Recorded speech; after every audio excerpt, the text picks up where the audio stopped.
If you understand Spanish but can't respond, it is because you're training the wrong skill. Most likely, you already have a nice Spanish learning routine with drills that you can handle, timing apps, and perhaps even a tutor that explains you grammar. But you still struggle to talk because understanding Spanish and producing Spanish are related, but they're not exactly the same skill. Let me explain. When you speak, two things need to happen. First, you have to remember the word or phrase. And second, you have to say it out loud in real time. No pausing, no checking. The problem is that grammar drills and listening exercises only train one side of that, recognition. You learn the patterns, you spot them when you hear them. You might even know some by heart, but recognizing something and producing it on the spot are two very different things. So it's not that you're doing it wrong, it's more that you are missing a part, the output part of the language.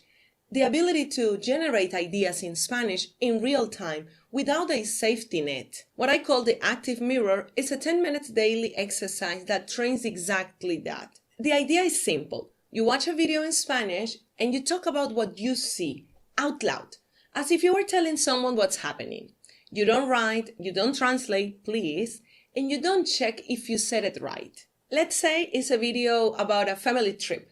You will go for era una familia, tenían un carro grande y rojo, el perro estaba triste y la niña lloraba mucho. What you're looking for while doing this is speak as if you are really talking to someone and being able to think on your feet without relying on any grammar textbook. That's why it is key to be honest and just say the ideas as they come. Please don't do this. Check in the phone what you thought, make sure it is right, and then say it. For the active mirror to work, the content you choose matters a lot. It needs to have these three key characteristics. First, content made for native speakers, not learn Spanish videos. Those keep you in student mode. You need the natural rhythm of the language, the way people actually talk. Second, understand at least 60%. If you understand less, your brain goes into stress mode and wants to quit. 60% is the minimum for the exercise to really be productive instead of frustrating. Third, there needs to be a story, characters, situations, something to follow. Short films and adult animated shows work great. I'll show you some specific suggestions later in this video. And the golden rule. When you do the exercise, don't stop to check if what you were about to say was correct. Just say what comes out. That, honestly, is what builds real fluency. If you add this drill to your daily learning routine, you will start noticing how comfortable you feel coming up with ideas when you're in a conversation. Because your brain will be trained to receive information, process that, and respond naturally without getting caught in grammar aspects. It won't take more than 10 minutes total. And remember, consistency beats intensity. You will see more progress if you stick to a drill for more than 3 months. As I mentioned earlier, I want to show you now the content that I will choose. A story with characters, situations, something that has a story to follow. Plus, I will show you how to actually do the drill. Okay, so let me show you the way that I would do it, okay? First, you're gonna write on YouTube cortometrajes latinoamericanos, and you're gonna have a bunch of options.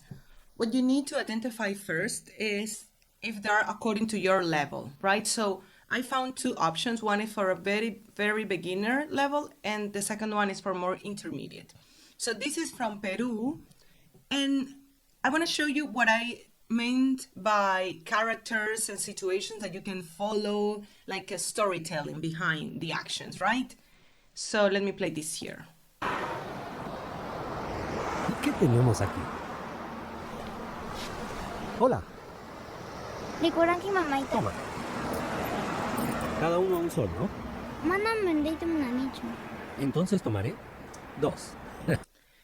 So, the girl is speaking in Quechua, which is another language, but that is not the main point. He's speaking in Spanish, very slow. There is a clear story. There is a guy on the street. There is a girl that is coming with some candies. He's assuming that she's selling something, but he really cannot follow what she's saying either. So it is a 2 minutes, look, only 2 minutes.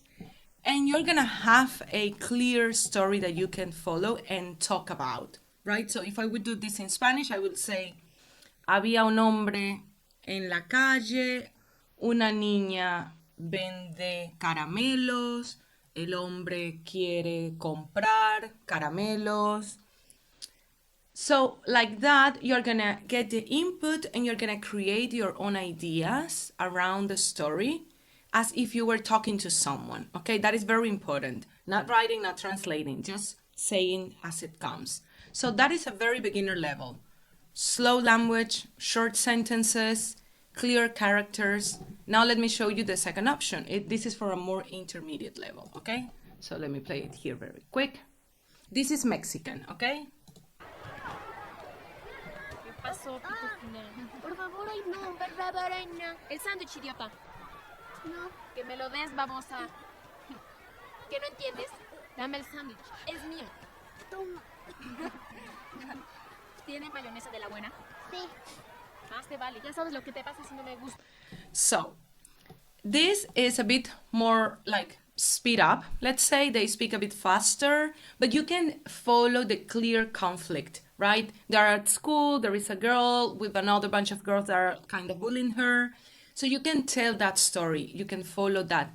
One thing that I suggest is like you can use the captions and do it like first just go for the audio, what they are saying. Go around a couple of times before using the captions and then use the caption and try to see if what you understood was more or less what was happening there. And then just tell the story as if you were talking to someone, right? So if you have anything else or another short film that you find and you think it could be interesting, just leave it in the comments because I would love to see that. All right? Okay. Ciao, ciao.